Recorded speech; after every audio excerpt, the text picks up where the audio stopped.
If you're an artist or some other sort of creative person, how do you define success? Is it selling more albums, more books, or more paintings than you did the year before? Is it growing your following on Instagram or Spotify? Or is it just making work that you think hits some personal goal creatively, regardless of how many you sell? It's a fascinating question. I've actually thought about this a ton over the course of my life, and there is no easy answer. Yes, I would like to be in the camp that's purely concerned with creative achievement, but I have to be honest, when I put a lot of work into an album and it doesn't sell, it feels pretty crappy. I can't help but be disappointed, but it still feels wrong to me. Even if logically we know that we did the best we could, the lack of interest from others can make us wonder if it actually wasn't that good, or maybe it wasn't worth the effort. And if I could pause here just for a moment, at the top of the episode, I mentioned something about artists or some other type of creative people. And honestly, I want you to know that I struggle with finding the language to talk about who I'm making this for. The word artist feels too specific to visual artists for some people, and creator feels too YouTube centric or podcaster. And creative professional might exclude people who are doing it passionately as a hobby. I'm talking about photographers, writers, musicians, painters, dancers, craftspeople, and anybody who engages in the vulnerable act of making things and putting them out into the world. I've been using the phrase creative people, which feels a little generic to me, to be honest. But I would be curious if you guys have ideas or suggestions, leave me a comment, or you can send me a message through my website at scottmclemore.com. So with that out of the way, let's get back to the main question. Could it be that we are thinking about success in the wrong way? I want to explore how we might reframe success in a way that sustains us through both the peaks and valleys of creative life. In a previous episode, I talked about how I try to focus on the sustainability rather than growth, and I stand by that. I said that the only thing that matters to me is if enough people come to my shows or buy my music so that I'm able to keep doing this. And that's true. But at the same time, I don't judge the work by how many copies I sold. In a way, once the album is released, I try not to think about it. I'm busy thinking about the next one. And I think that's the case more often than not for creative people. But when something really tanks, I mean, you put blood, sweat, and tears into this thing and there's just crickets. It hurts. Take my 2018 album, The Multiverse.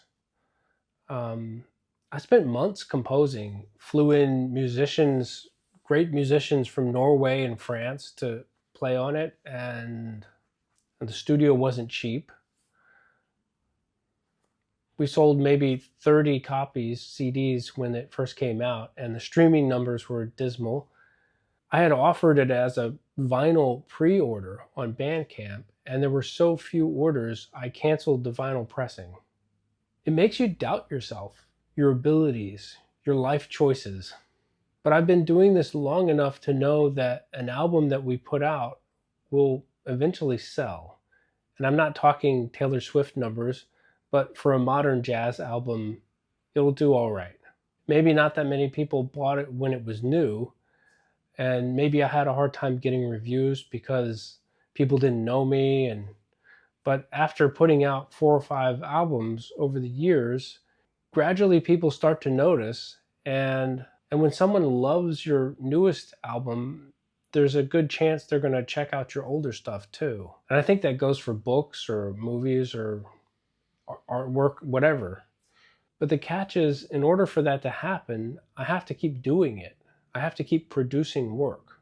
So now that I'm in the YouTube and podcasting world, I look at these episodes that I make in much the same way. I mean, sometimes I put something out with very little effort and it does really well, and then sometimes I put a lot of effort into something and it tanks. But I try to think of it in the same way that I think about my music, in that eventually people will discover it. I've heard different people make the comparison between creative work and planting seeds. And I think that's really true. When you imagine your work as a tiny seed floating along with the breeze, and yes, some of them will end up in a drainage ditch somewhere, uh, but some of them will find a nice piece of dirt and sprout roots, and with some sunshine, grow into a big, beautiful tree. Part of this is believing in yourself long enough to allow these seeds to sprout, and part of it is just a numbers game. And just to be clear, none of this makes any difference if the quality of the work is bad. But that's just it. We doubt the quality of the work if the reaction is underwhelming. What I'm saying is wait. Don't give up when the first few things you do don't get traction. Give it some time. Follow it up with more stuff, improve stuff. Keep developing, keep growing as an artist or some other type of creative person. Insert term here. All these things we're doing lead to other things, which sometimes are incredibly hard to discern. Okay, story time. The bass player on my last album and upcoming 2 albums is French. I live in Iceland. I'm American, but I've been living in Iceland for 20 years. Anyway, why is my bassist French? Good question. It really has everything to do with my first album from 2006. Like I said, I was new, so I had a hard time getting reviews. Plus, I had just become a father, and I mean, it's not my daughter's fault. I'm not saying that. Look, so Nico, the bassist, decides at some point to move to Barcelona. And the record label that released my first album is Spanish. So he sees my album in a record shop there, and it's the first album that he buys in Barcelona. Years later, he visits Iceland, and through an Icelandic musician, we end up playing together. He had no idea I was living in Iceland, but his memory of being in Barcelona and listening to my music created this connection between us that was unique. It felt like destiny somehow. If I hadn't put out that first album, we might still have met, but the musical connection that we have that's so special might not exist. So sometimes planting these seeds, doing this work and sharing it with the world, it can change your life in ways that you could never predict. But in order for that to happen, you have to keep doing it. You have to keep producing work, keep planting seeds, because they can also turn into a network and feed off of each other. And instead of just one tree growing taller than the rest, you can end up with a whole forest. So here's my invitation to you today.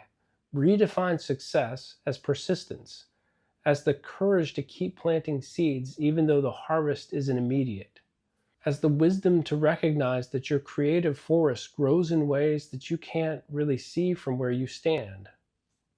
This week I challenge you to dust off an old project, something that didn't get the reception that you hoped it would, and revisit it, rework it, re-release it, or simply acknowledge something that it taught you.